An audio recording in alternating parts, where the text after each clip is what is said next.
Kuliah Subuh bersama KH Tatang Ahmad Daniel. Tema, memakmurkan masjid.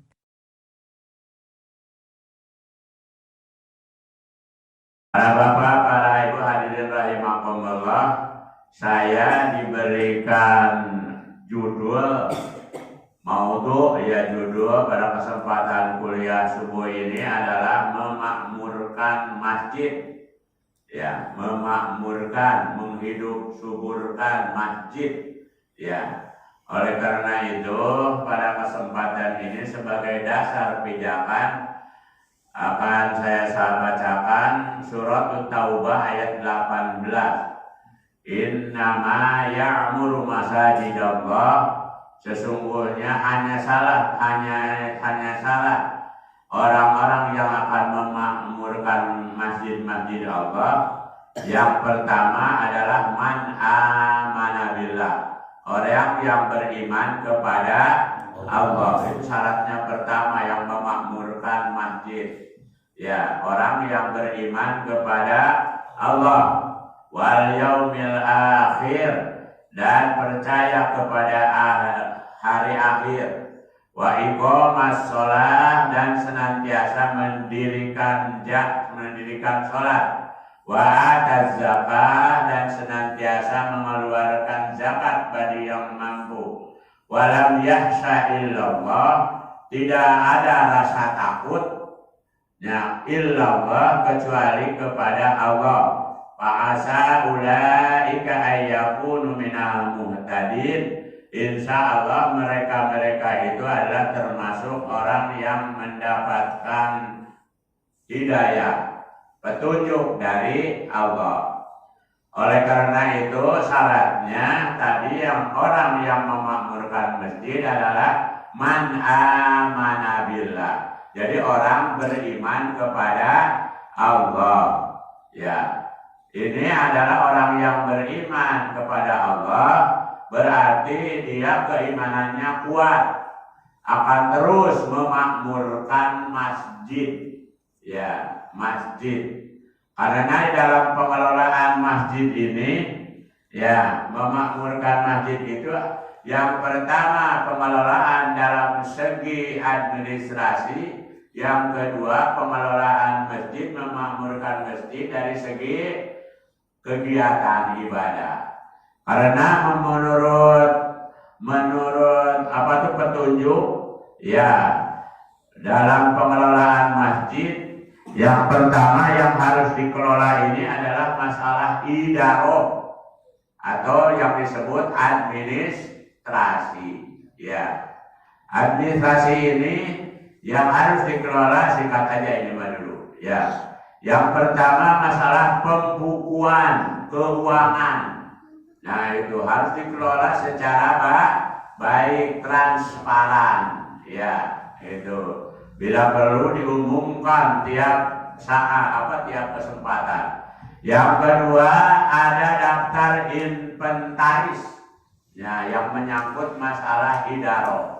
Yang ketiga adalah organisasi kepengurusannya terbentuk, itu dan termasuk idaroh. Alhamdulillah di masjid ini mungkin sudah terbentuk, Pak Ustadz, ya, sudah terbentuk, ya, pengurusannya. Karena kalau suatu yang baik tidak ada organisasinya akan terkalahkan oleh yang buruk terorganisasi. Ya gitu. Al-haqqu bila niqam yang libuhul batil bintidom. Yang baik, yang hak tidak berorganisasi akan terkalahkan oleh yang jelek yang berorganisasi. Oleh karena itu dalam pengelolaan masjid, kalau seandainya masjid itu ya ingin dimakmurkan, ingin maju, harus ada pengurusnya yang definitif untuk mengurus masjid tersebut. Ya, dibaginya seksi-seksi nantinya itu dalam kepengurusan. Yang selanjutnya, yang kedua yang harus diperhatikan dalam memakmurkan masjid dalam segi manajemen adalah masalah riayah, pemeliharaan. Ya, jadi harus dibentuk seksi-seksi Ya, seksi pembangunan siapa? Seksi kebersihan siapa? Seksi penataan ruangan dan halaman siapa? Jadi dibentuk dengan sebaik-baiknya.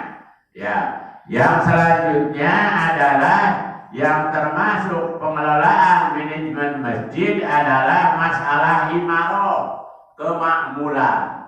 Ya, memakmurkan dalam segi kegiatan ibadah. Ya, pertama mengatur imam, khotib. Oh, suka baju mana ini? Belum. Satu saat nanti pakailah. Jauh kan kita ya. Boleh-boleh aja gitu. Ya, itu yang harus diatur. Yang selanjutnya mengatur imam dalam sholat rawatib, ya harian, ya itu imam. Yang selanjutnya imaroh ini adalah mengatur pengajian, pendidikan diatur, terutama para pemuda, para anak-anak kita diatur untuk dalam masalah pengajian dan pendidikan. Yang selanjutnya adalah nanti dibentuk PHBI, Panitia Hari Besar Islam. Harus ada yang menanganinya khusus. Yang selanjutnya penanganan masalah kematian. Yang selanjutnya adalah mengatur jamaah untuk menghidupkan masjid. Ya, nah itu diantara manajemen. Berarti manajemen masjid tidak terlepas dari POAK. Ya, mohon maaf kalau salah nanti coba bahasa Inggrisnya nih. POAK ini adalah terdiri dari planning. Planningnya harus jelas. Planning itu program. Ya, programnya harus jelas. Yang kedua, organizing, organisasi. Ya, organisasi kemasjidan harus dibentuk ketua nasaha, wakil ketua, bendahara, sekretaris dan lain-lain sebagainya, seksi-seksi. Nah, yang selanjutnya activating adalah kegiatan. Kegiatannya apa? Termasuk kegiatan ini tadi yang termasuk adalah imaroh. Ya, imaroh. Ya, yang selanjutnya harus ada kontrol. Yang mengontrol. Nah, biasanya yang mengontrol itu adalah jemaah. Ya, kontrol. Nah, tapi dibentuk nanti ada sesepuh yang untuk mengontrol apa nih yang kurang, yang itu, yang ini, nanti itu. Nah, oleh karena itu, para bapak, para ibu, para jemaah yang kesemuanya dirahmati dan dimuliakan oleh Allah Subhanahu wa Ta'ala. Nah, untuk masalah menghidupkan masjid atau memakmurkan masjid ini tidak terlepas dari jemaah. Ya, jemaah yang ada di sekeliling masjid ini, ya berarti harus aktif suburkan kegiatan-kegiatan kemakmuran masjid. Bisa hukumnya ini wajib Pak ini hukumnya bagi seluruh jemaah untuk menghidupkan masjid. Ya, menghidupkan masjid. Di zaman Rasulullah Muhammad Sallallahu Alaihi Wasallam, ya di dalam itu Nabi mencontohkan yang pertama adalah dalam menghidupkan, memakmurkan masjid itu adalah bila masuk masjid adalah sholat sunat tahiyatul masjid. Artinya sholat sunat tahiyatul masjid adalah sholat sunat menghormati masjid. Makanya diatur oleh Nabi Muhammad SAW bila masuk ke masjid dahulukan kaki apa? Kaki kanan sambil membaca doa Allahumma gfirli dunubi waftahli abwaaba rahmatik. Ya, Allah maghfirli, ya Allah ampunilah dosaku, hanya dosa-dosaku, waftahli dan bukakanlah bagiku abwaaba rahmatik, pintu-pintu rahmat. Ya, karena masuk masjid itu ada masuk Baitullah, rumah Allah. Ya, itu tahiyatul masjid. Tahiyatul masjid selanjutnya masuk masjid, ya melaksanakan sholat sunat tahiyatul masjid. Ya, tahiyatul masjid dilaksanakan sebelum duduk. Idza dakhala ahadakumul masajid fala yajlisu hatta yusalli rak'atain. Ya, kalau seandainya kamu semuanya masuk masjid-masjid, maka jangan dulu duduk hatta yusalli rak'atain, sebelum sholat sunat 2 rakaat. Ya, jadi itu ya. Sholat sunat 2 rakaat yang dimaksud sholat sunat tahiyatul masjid. Ya, sholat sunat tahiyatul masjid. Bagi bapak-bapak ataupun ibu-ibu ini tahiyatul masjid. Setelah selesai 2 rakaat tahiyatul masjid, ya, Nabi senantiasa meniat iktikaf. Iktikaf ini adalah diam di masjid, ya, untuk beribadah. Jadi iktikaf itu tidak ditentukan lama waktunya. Umpamanya bapak-bapak mau sholat Jum'ah masuk ke masjid, sholat sunat tahiyatul masjid, kemudian meniatkan, ya, nawaitu an-a'takifa fi hadzal masjid sunnatan lillahi ta'ala. Niat saya beriktikaf, ya, di masjid ini sunat karena Allah. Nah, sekarang juga bapak-bapak harus meniatkan nih, niat iktikaf. Ya, niat saya beriktikaf maksudnya tinggal di masjid. Ya, sunat karena Allah Ta'ala. Jadi setiap masuk masjid, tapi setiap masuk masjid ya untuk beribadah. Ya, setelah duduk, ya, terutama kalau hari Jumat agak lama sedikitnya hari Jumat, ya, kalau bapak-bapak masuk ke masjid Jumat, ya, sholat sunat 2 rakaat, kemudian niat iktikaf, ya, iktikaf, duduk di dalam masjid, tinggal di dalam masjid. Sekarang ada pertanyaan, masjid apa saja yang bisa dipakai iktikaf? Ya, yang pertama adalah masjid jami yang biasa dipakai sholat Jumat. Ya, itu, ya, sholat apa untuk ini iktikaf. Ya. Yang kedua, masjid yang biasa dipakai untuk sholat berjamaah 5 waktu. Seperti ini nih, ini tidak dipakai untuk apa tuh? Untuk sholat Jumat, tapi dipakai sholat sunat rawatib 5 waktu. Ya, yang 5 waktu itu secara berjamaah. Nah, ini dibolehkan untuk beriktikaf di sini. Terutama iktikaf di bulan Ramadan sekarang. Ya, bulan Ramadan. Ya, beriktikaf. Ya, pokoknya masuk masjid jangan apa tuh kita mengabaikan untuk niat beriktikaf supaya kita mendapatkan pahala. Bagaimana di rumah ada musola?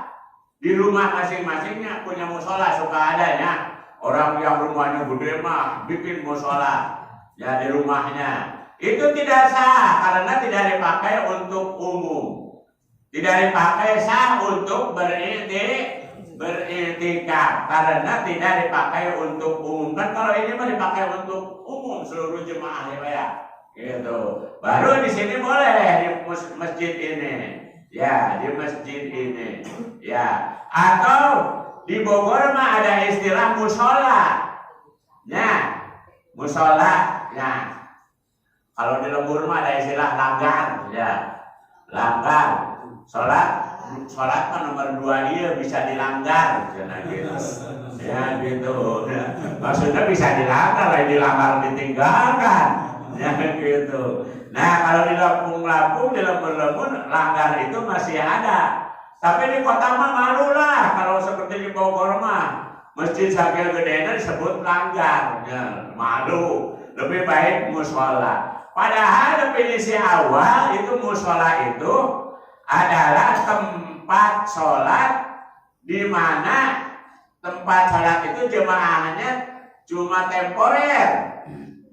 Seperti di sekolah-sekolah, karena ada murid, kalau ada murid baru ada jemaah. Kalau tidak ada murid, perai. Ya, berarti kosong musola itu sebenarnya musola itu asalnya itu, Pak. Kalau menurut ketentuan dari Dewan Masjid Indonesia, ya, pusat itu ada ketentuan-ketentuannya. Karena ketentuan-ketentuan masjid ini kan ada istilah masjid nasional. Ya, ialah kalau di kita itu masjid Istiqlal. Ada istilah masjid raya. Masjid raya itu dalam satu provinsi hanya satu, itu masjid raya disebutnya. Seperti di Bandung ada masjid raya Bandung. Yang di tingkat kabupaten dan kota itu adalah masjid agung. Di kita salah menerapkan, di kabupaten disebut masjid raya, padahal masjid raya untuk tingkatan menurut Dewan Masjid Indonesia adalah di tingkat provinsi. Ya gitu, di tingkat provinsi hanya satu, di tingkat provinsi masjid raya.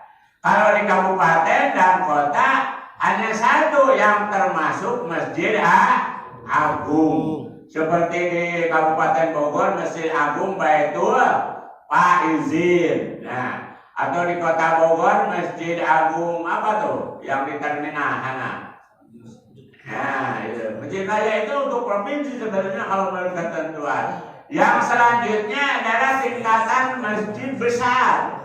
Masjid besar itu adalah masjid kecamatan. Ya, masjid besar. Yang selanjutnya adalah tingkatan masjid jami. Masjid jami itu adalah masjid yang ada kelurahan atau desa. Satu desa cuma satu masjid jami. Yang selanjutnya model-model ini adalah masjid saja, tanpa ada embel-embelan apa-apa, ya masjid atau musola. Ya, musola. Nah, ini untuk sekedar mengetahui. Karena saya masih ingat dulu, ya dulu itu saya waktu tugas di Departemen Agama menangani masalah masjid. Ya, jid jawaid yang ditangani dulu itu pemasjidan, zakat, wakaf dan ibadah sosial. Asumsi dulu ya, asumsi yang zaman Gus Dur dibubarkan nanti eselon 5. Ya, zaman Presiden Gus Dur lah. Nah, jadi itu jid jawaid pemasjidan. Jadi saya teringat lah, masih ingat dulu keliling se-Kabupaten Bogor membina masjid, ya gitu. Alhamdulillah di sini masih ingat, Bapak. Masih ingat ya, diberi materi masalah ke masjid, memakmurkan masjid. Ya masih ingat kayaknya sedikit-sedikit lah, gitu. Nah, jadi itu ya masalah i'tikaf. Ya. Jadi harus meniatkan, terutama di bulan Ramadan. Ini i'tikaf harus lebih di bagaimana? Dipergiat lagi. Ya, karena ada satu malam di bulan Ramadan adalah malam Lailatul Qadar. Ya. Inna anzalnahu fi Lailatul Qadar. Sesungguhnya kami telah menurunkan Al-Qur'an pada malam Lailatul Qadar. Ya, sepakat para ulama ahli tafsir yang diturunkan pada malam Lailatul Qadar adalah Al-Qur'an. Dari Roh Mahfud diturunkan ke Baitul Izzah. Ya, di langit bumi. Dari Baitul Izzah baru disampaikan kepada Nabi kita Muhammad Sallallahu Alaihi Wasallam secara berangsur-angsur, tidak sekaligus. Ya, diawali dengan apa? Suratul Alaq. Iqra bismi rabbikal ladzi khalaq. Khalaqal insana min 'alaq. Iqra wa rabbukal akram alladzi 'allama bil qalam 'allamal insana ma lam ya'lam. 5 ayat itu yang turun pertama waktu Nabi ada di Gua Hiro. Ya, gitu. 5 ayat gitu. Nah, jadi di sini adalah ya apa tuh masalah masjid ya, masalah masjid i'tikaf ya, i'tikaf dari tinggal di masjid di bulan Ramadan. Terutama 10 terakhir di bulan Ramadan. Ya, bulan Ramadan itu kan awaluhu rahmatun. Ya, 10 pertama Ramadan adalah rahmat. Wa ausatuhu maghfiratun. Pertengahan yang kedua itu bulan Ramadan, 10 yang kedua adalah maghfiratun, diampuni oleh Allah dari segala dosa. Wa akhiruhu yaitu minannar. Ya, akhirnya itu ada diselamatkan dari siksaan api neraka. Jadi kalau diselamatkan dari siksaan api neraka bagi orang yang berpuasa adalah wajib masuk surga. Ya, nanti bapak-bapak, ya di surga itu ada satu pintu yang namanya itu Ar-Rayyan di dalam hadis Nabi. Pintu Ar-Rayyan ini adalah pintu yang akan dimasuki oleh orang-orang yang berpuasa dengan baik. Ya, Ar-Rayyan. Ya, jadi nanti para malaikat itu akan memanggil di yaumil qiyamah di dalam surga. Ya, nanti aina shaim, aina shaimun, mana orang-orang yang berpuasa? Maksudnya yang dipanggil orang yang berpuasa yang baik. Ya, Pak ya. Puasa dari sejak terbit fajar sampai terbenam matahari, tidak makan, tidak minum, dan tidak ada yang membatalkan kepada puasa. Itu mah puasanya. Ya, gitu. Nah, kemudian ada juga di samping tidak membatalkan puasa, juga tidak membatalkan kepada pahala ibadah puasa. Ya, karena ada beberapa hal yang membatalkan kepada pahala ibadah puasa. Ya, gitu, ada beberapa hal. Di antaranya lagi berpuasa dusta, lagi berpuasa ghibah, menceritakan kejelekan orang lain. Ya, lagi berpuasa mendengarkan orang yang ghibah. Ya, aina beri istilahnya bahasa keren, aina mah hoak berenya. Sama benar faktanya. Gitu, ngobrol genut tebaru gitu. Ya, gitu. Lagi berpuasa memfitnah orang, lagi berpuasa maksiat, lagi berpuasa nadru bisahawat. Awas hati-hati suami istri tunggu layu. Apalagi bersenggama, berat hukumannya kiparatnya. Kalau seandainya di siang hari sampai bersenggama, nah berarti dia harus kifarat. Ialah yang pertama memerdekakan hamba sahaya, tidak ada di kita hamba sahaya. Yang kedua harus puasa 2 bulan terus menerus. Waduh, berat tuh sebulan bareng-bareng juga banyak yang tidak puasa. Ya, komo iya baru 2 bulan serangan deh. Ya, sendirian. Siapa itu yang harus puasa 2 bulan terus-menerus? Ya suami istri yang senggama di siang hari di bulan Ramadan. Kalau di malam hari mah silakan lah. Ya, uhillat lakum lailatas syami rafasu ila nisaikum. Dihalalkan bagi kamu untuk bersenggama di malam hari di bulan Ramadan. Jadi di dalam bulan Ramadan di siang hari bulan Ramadan wayah, nah, heula pereh lah. Ya, pereh suami istri. Ya, istirahat dulu. Nanti begitu kalau tidak tahan tong waktu maghrib di adzan langsung maka eta.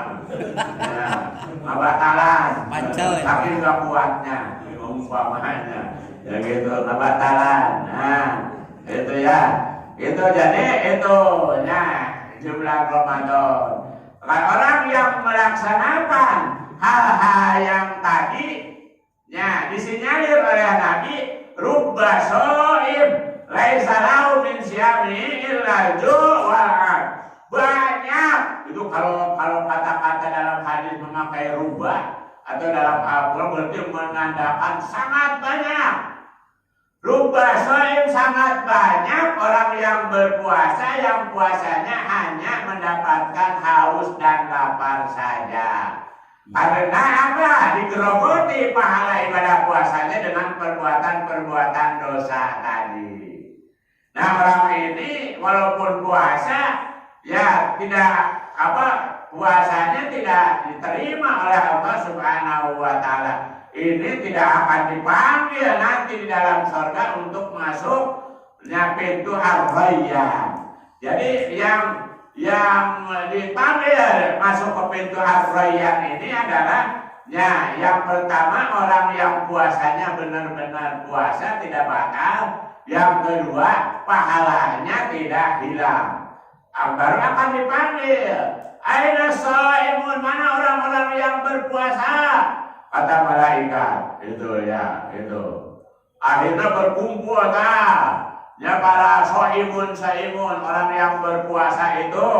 Setelah berkumpul, udhuluha, masuklah kepada pintu Ar-Rayyan yang disediakan bagi orang-orang yang berpuasa. Pada masuk insya Allah, termasuk rombongan ini masuk. Amin ya Allah ya Rabbal alamin. Masuk semuanya. Ya, ada yang mau ikut, mana makan baheula puasanya kata bener ya gitu tuh. Itu kata malaikat tehnya. Yuk ke sana nanti gitu. Jangan dekat-dekat ke sini. Nah, oleh karena itu terutama sekali lagi i'tikaf di bulan Ramadan. Boleh sekali lagi masjid ini boleh dipakai untuk beriktikaf. Yang tidak sah beriktikafnya itu adalah tadi masjid atau tempat sholat yang ada di rumahnya masing-masing. Karena itu khusus untuk keluarga bukan untuk umum. Syaratnya untuk umum aja. Langgar kalau seandainya untuk umum dipakai sholat berjamaah boleh.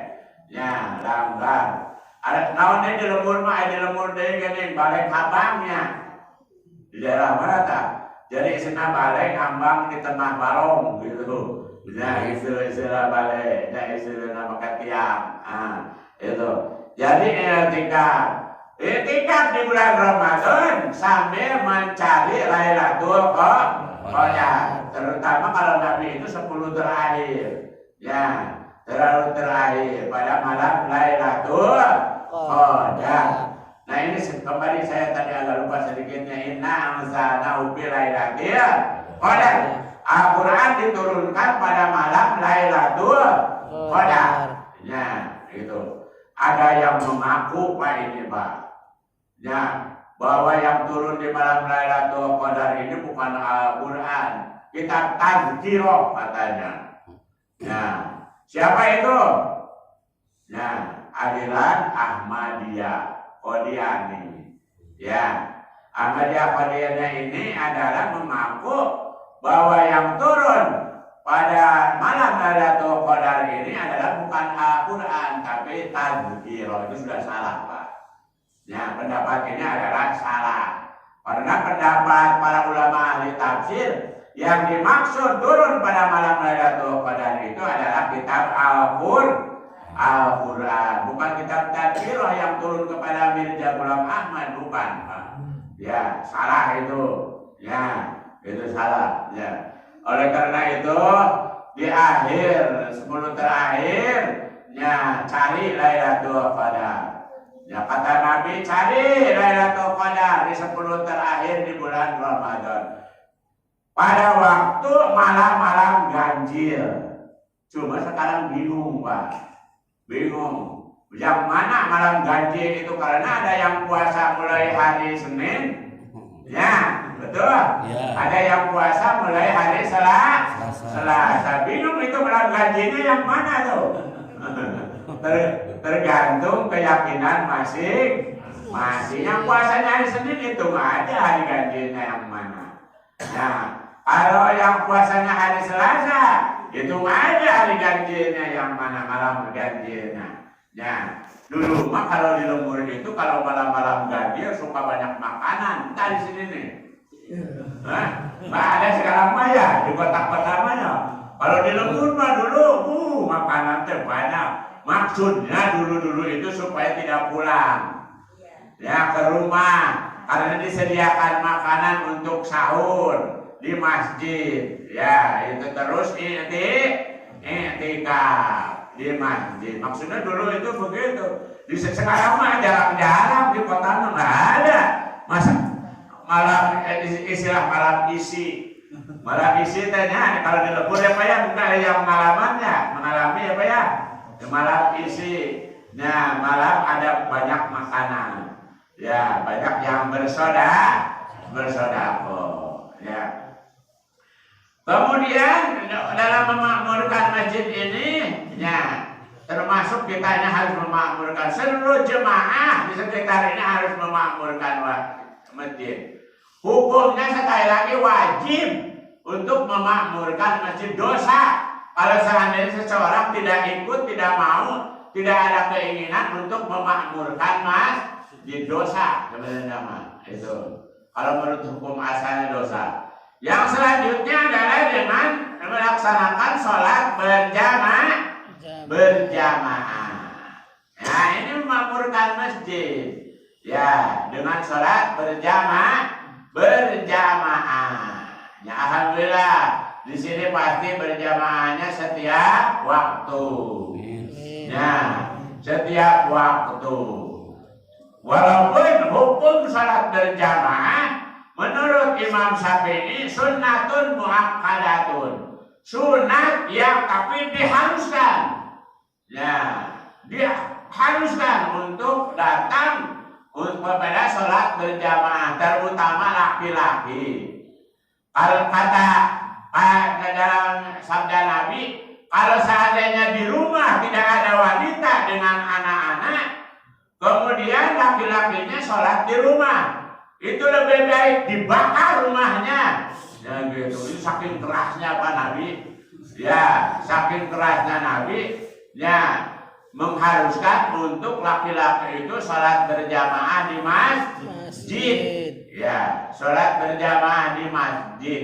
Sholat berjamaah abdul min sholat fardhi bisa biwa isrina darajah. Sholat berjamaah itu adalah lebih utama dari sholat sendirian, pahalanya 25 derajat.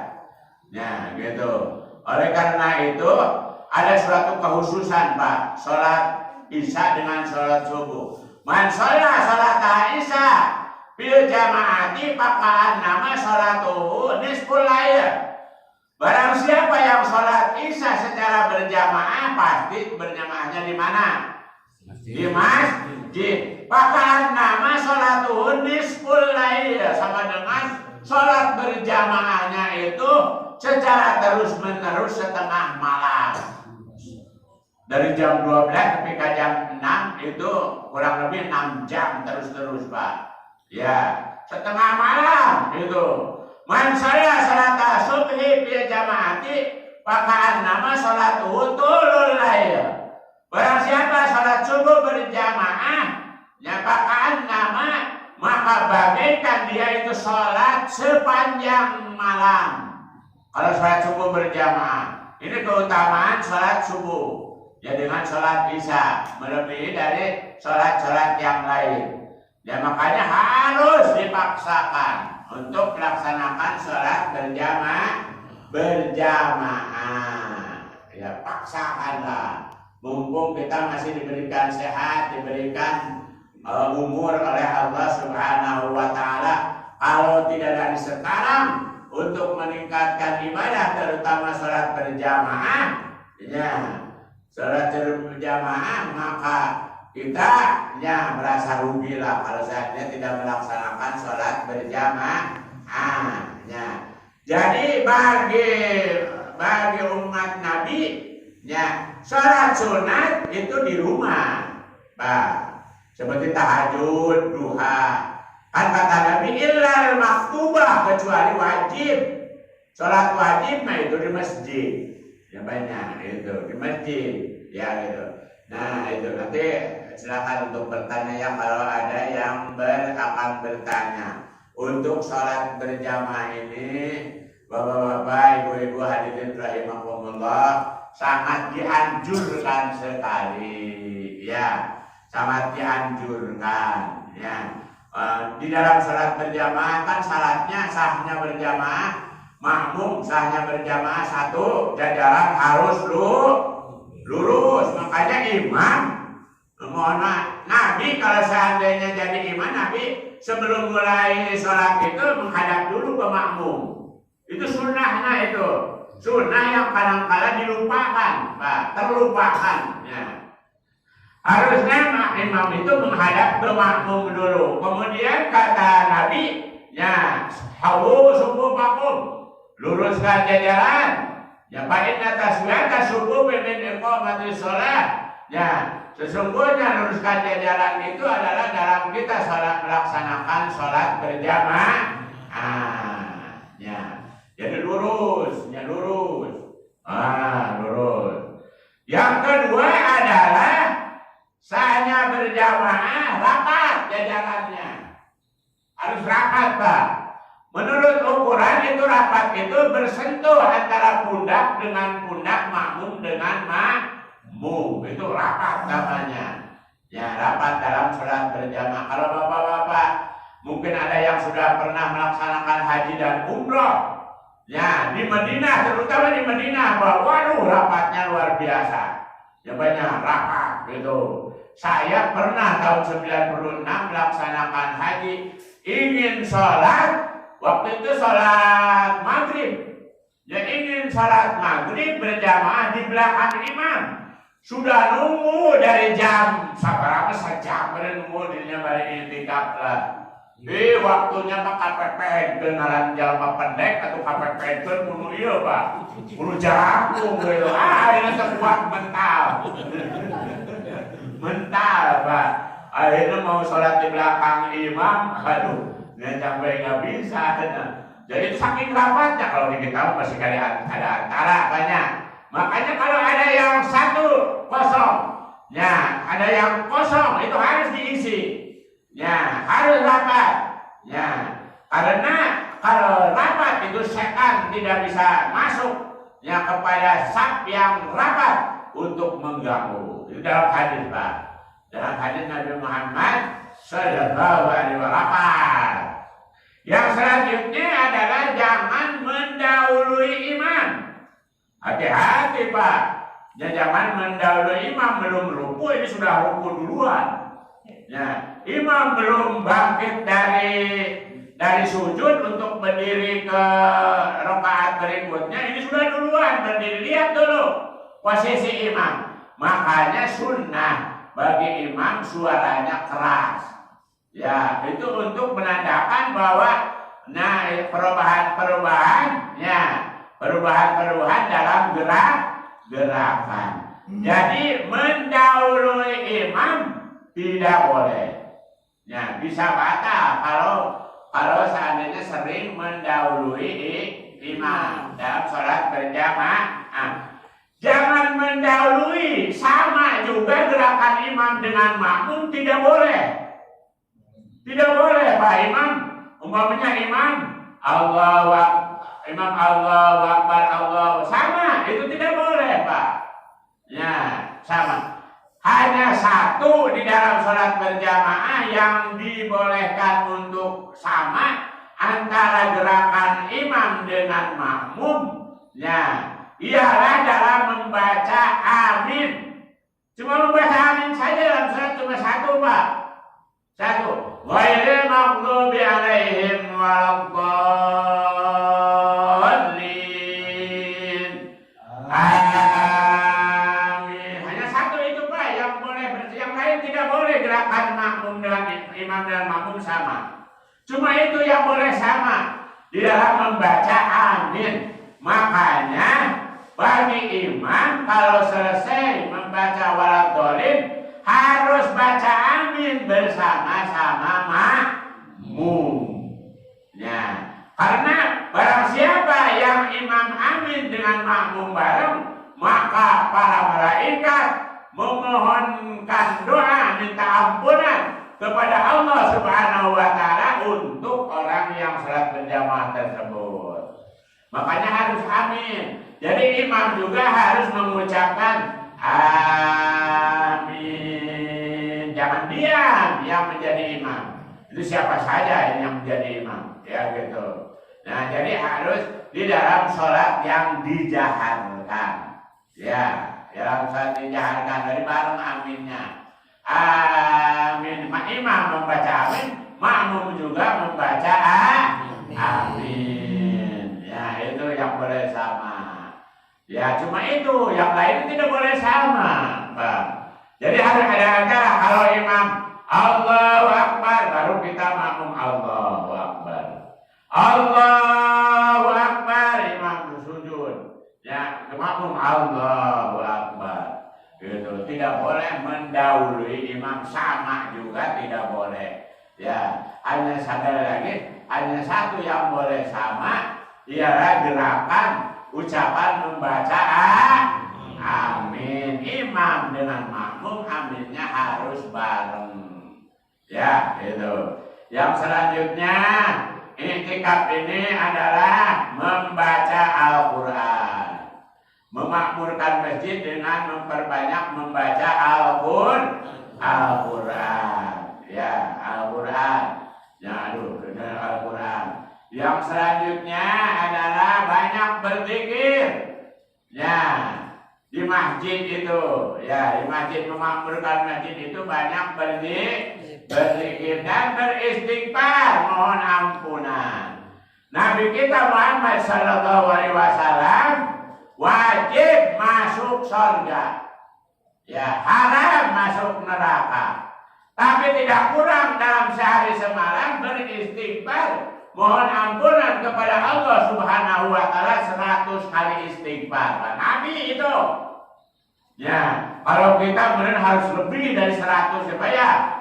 Itu dengan ucapan Astaghfirullahaladzim wa atubu ilaihi. Astaghfirullahaladzim wa atubu ilaihi. Terutama di dalam sholat Jumat, Pak, sambil menunggu di khotib naik ke mimbar, ya kita perbanyak baca istighfar, baca zikir, membaca Al-Quran, banyak berdoa.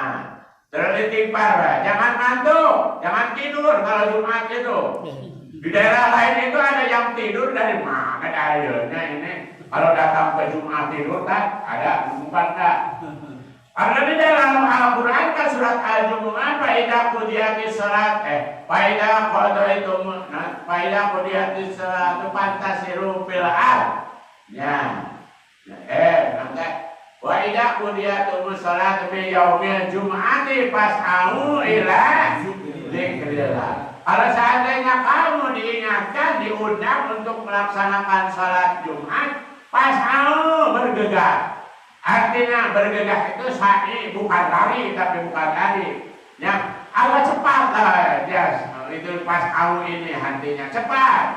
Ya, gitu. Terutama bagi yang masih di rumah sudah terdengar waktu adzan. Ya, percepat.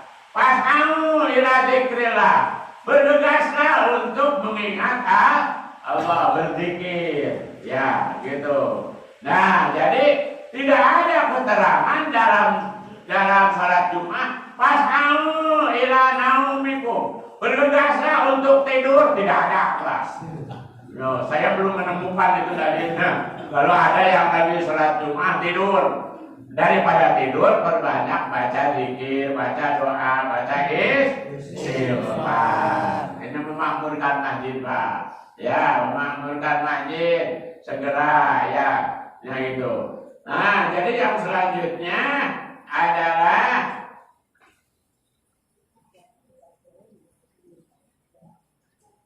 itu ya, apa tuh? Bagi ibu-ibu ini. Jadi jangan melarang kepada ibu-ibu, pada wanita untuk datang ke masjid. Tidak dilarang, Bu. Karena dasarnya hadis Nabi Muhammad SAW dari Ummi Atiyah, la tamna'u nisa'akumul masjid. masjid. Jangan kamu melarang kepada wanita-wanita untuk datang ke masjid. Jadi harus disediakan. Karena dalam zaman Nabi juga ada jemaah wanita di belakang jemaah laki-laki. Kan itu hadis, Pak. Berarti Nabi tidak melarang kepada wanita untuk datang ke masjid. Yang dilarang wanita datang ke masjid kalau seandainya akan memunculkan fitnah. Ya, fitnah. Umpamanya datang ke masjidnya bobogohan di jalan, nah itu mah nggak boleh. Nggak boleh. Ya, nggak boleh. Kalau tidak itu mah tidak apa-apa. Apalagi dulu mungkin di zaman Nabi, ya lebih baik kalau wanita itu di rumah. Karena mungkin perjalanan jauh, takut ada orang-orang yang jahat kalau seandainya wanita datang sendirian ke masjid. Kalau datangnya dengan suaminya tidak terlarang. Ya, makanya suami gandeng istrinya datang ke masjid untuk sholat berjamaah. Nah, jadi yang dilarang itu akan menambahkan fitnah. Ya, gitu. Akan alias diri mana ada mungkin benar yang ngobrol-ngobrol. Nah, ada mengambil. Nah, gitu dan ya banyak. Nah, jadi ibu-ibu juga dipersilakan untuk datang ke masjid. Saya waktunya. Ya berarti jam benar. CF-nya. Masih karena iya. Soalnya ada masalah masjid, saya pernah memberikan kuliah masalah pemesjidan itu tidak lain saja, tapi 1 semester. Ya, 1 semester pada pemesjidan dulu waktu di Universitas Ibnu Khaldun. Ya, diminta untuk itu, untuk memberikan materi kuliah ya, masalah pemesjidan, zakat dan wakaf. 1 semester, Pak. Dia memang saja mau cukup atau cukup, banyak, gitu.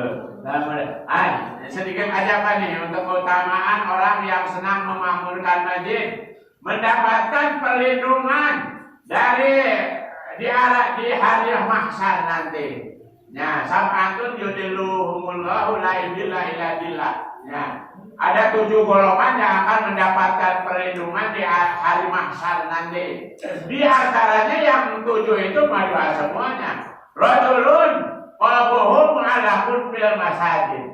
Ialah seseorang, baik bapak-bapak, laki-laki atau perempuan, qalbuhu hatinya itu yang mu'allaqun bil masajid.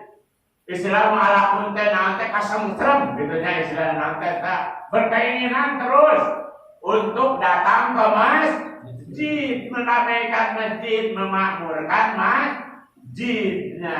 Itu diantaranya dari teriknya matahari akan dilindungi oleh Allah bagi seseorang yang qalbuhu mu'allaqun bil masajid. Artinya itu adalah ingin senang berada di masjid. Insya Allah bapak-bapak ini senang berada di menghidupkan masjid kita. Oleh siapa lagi ini dihidupkan masjid kita ini? Kecuali oleh kita yang ada di sekitar ini. Makanya harus memanfaatkan sebaik-baiknya untuk memakmurkan masjid. Yang kedua, hatinya tenang. Nah, karena di masjid itu tempat berzikir. Ala bidzikrillah tatma'innul qulub, surat Ar-Ra'd ayat 8. Ya, gitu. Ingatlah bahwa zikir kepada Allah, mengingat Allah akan menenangkan hati. Ya, baca subhanallah, subhanallah, subhanallah, atau astaghfirullah, astaghfirullah, subhanallah, walhamdulillah, wa la ilaha illallah, wallahu akbar, wa la haula wa la quwwata illa billahil aliyyil azim. La ilaha illallah, itu berzikir, Pak. Ya, berzikir. Ya, berarti. Yang selanjutnya di dalam kitab ya Nasaihul Ibad. Ya, itu. Orang yang senang datang atau berada di masjid, meramaikan masjid, akan melewati sirat yang diberikan kelancaran oleh Allah Subhanahu wa Ta'ala. Ya. Karena itu nanti ya yang akan memohon kepada Allah itu ya untuk memberikan syafaat kepada orang-orang yang beriman itu diantaranya satu Quran, Pak. Ya, orang yang senang membaca Al-Quran waktu di dunia, ya nanti di akhirat Al-Quran itu akan bermohon kepada Allah. Ya Allah, izinkanlah aku untuk bisa memberikan syafaat kepada orang yang senang baca Quran. Ya, oleh Allah silahkan diizinkan oleh Allah. Ya, yang kedua, ya akan memberi syafaat itu puasa. Ini Pak, dalam hadis puasa. Ya, puasa ini akan memberikan sama usul kepada Allah. Ya Allah, berilah aku izin untuk memberikan syafaat. Artinya syafaat ini pertolongan, Pak. Pertolongan kepada orang yang berpuasa. Silahkan, kata Allah. Yang ketiga, orang yang senang memakmurkan masjid. Ya, ya nanti di akhirat itu yang kita coba pilih, ya mohon masjid itu kepada Allah. Ya Allah, mohon diizinkan ya untuk memberikan syafaat kepada orang yang senang memakmurkan masjid, Pak. Ya itu nanti akan minta.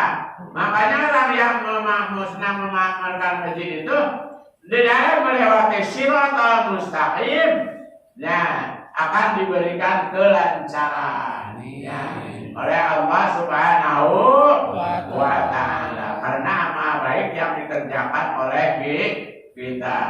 Ya. Yang selanjutnya diselamatkan dari api neraka. Ya, banyak orang yang senang memakmurkan masjid. Yang selanjutnya adalah ya orang yang mengagungkan masjid, yang menghidup-hidupkan masjid, ya itu adalah sama dengan mengagungkan Allah. Karena masjid ini adalah Baitullah. Ya, jadi pertama itu. Orang yang senang datang ke masjid adalah sebagai tamu Allah. Karena jihad Pak di sini sebagai tamu Allah. Datang ke masjid, ya meninggalkan mantuk itu ini dipaksakan datang ke masjid untuk beribadah, maka sebagai jihad fi sabilillah. Wa nuyubullahi salasun. Ya, tamu Allah itu ada 3. Yang pertama orang al-hajj, orang yang melaksanakan haji. Di sini ada yang sudah berhaji, ada sudah ya, ada ya. Ada yang belum haji, ya segera daftar. Wah, berangkatnya dilaptui Pak Haji, ya sampai 15 tahun biar menggugurkan kewajiban haji itu dengan cara mendaftar. Sekarang tidak ada istilah berdoa, mudah-mudahan tahun depan berangkat haji, tidak bisa Pak ya nama. Benar enggak? Guru daftar dulu. Daftar 15 tahun berangkat. Saking banyaknya. Ya, banyaknya orang yang mendaftar haji. Ya, jadi tamu Allah itu yang pertama orang yang berhaji. Yang kedua wal umaru, orang yang melaksanakan umroh. Nah, umroh, ya itu tamu yang kedua. Dan yang ketiga adalah wajihadu fi sabilillah, orang yang jihad di jalan Allah, termasuk bapak-bapak ini jihad, Pak. Ya, jihad, datang ke pengajian, datang ke subuh, datang ke masjid untuk berjamaah itu jihad, Pak. Jihad di jalan Allah. Ya, ini jihad, bapak-bapak, ibu-ibu lagi jihad ini. Ya, jadi kalau seandainya pulang dari sini ada yang menikah, masuk surga dijamin, Pak. Ada yang mau mati nanti. Mudah-mudahan dipanjangkan umur dalam ibadah pada Allah Subhanahu. Itu mah jihad di jalan Allah. Jadi masjid yang sunnah diziarahi ada 3. Yang pertama masjid ini kata Nabi masjidku di Madinah. Ya, barang siapa sholat 1 kali di Masjid Madinah sama dengan sholat 1000 kali di kita. Jadi di Madinah cuma sekali sholat Pak. Kalau di kita ingin menempuh pahala ibadah, ya sabada satu kali sholat di Madinah harus sholat jadi ini 100 kali, 1000 kali Pak. Ya 1000 kali sholat, baru di sana mah cuma 1 kali. Ya, barang siapa yang kedua Masjidil Haram, barang siapa sholat 1 kali di Masjidil Haram, pahalanya itu sama dengan 100.000 kali. 100.000 kali Pak. Di Masjidil Haram 1 kali. Makanya ada yang orang baru pulang dari Mekah datang waktu Jumat untuk sholat Jumat. Sepincuna teh, sepincuna, kata incuna cucuna. Ya, Aki, kenapa Aki tidak Jumat? Kan sekarang hari Jumat. Ih, cu, pahala di Mekah dan Madinah juga belum habis. 1 kali sholat, ya itu 100.000 kali, yang 1.000 kali di Madinah. Ya, belum habis cu. Dia punya alasan, katanya kalau baru pulang dari Mekah jangan keluar rumah 40 hari 40 malam Pak. Itu dari mana dalianya? Ya, yang jelas mah jangan keluar rumah kalau baru pulang dari Mekah, jangan keluar rumah jauh-jauh. Takut ada yang tamu yang mau minta doa dan minta oleh-oleh. Benar ya? Jangan jauh-jauh. Ya, gitu. Bukan tidak ada itu 40 hari 40 malam nggak boleh keluar salat Jumat gitu. Ketemu nang keluar gitu. Nah, gitu. Ah, itu ya Pak ya. Gitu. Jadi orang yang itu. Nah, jadi terakhir dari Wahab bin Munabah.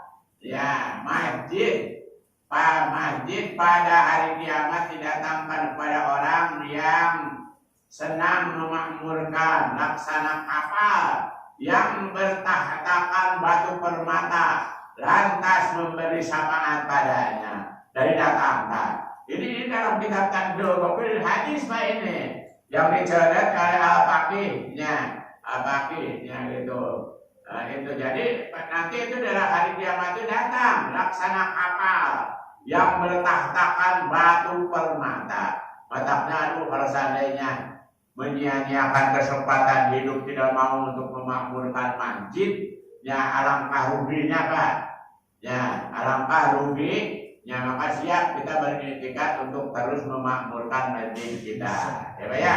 Amin ya rabbal alamin. Demikian Pak. Ada yang mau bertanya? Biarlah sudah lewat jam genep-genep udah mau kemana-mana ini mau meneruskan makan kolaknya.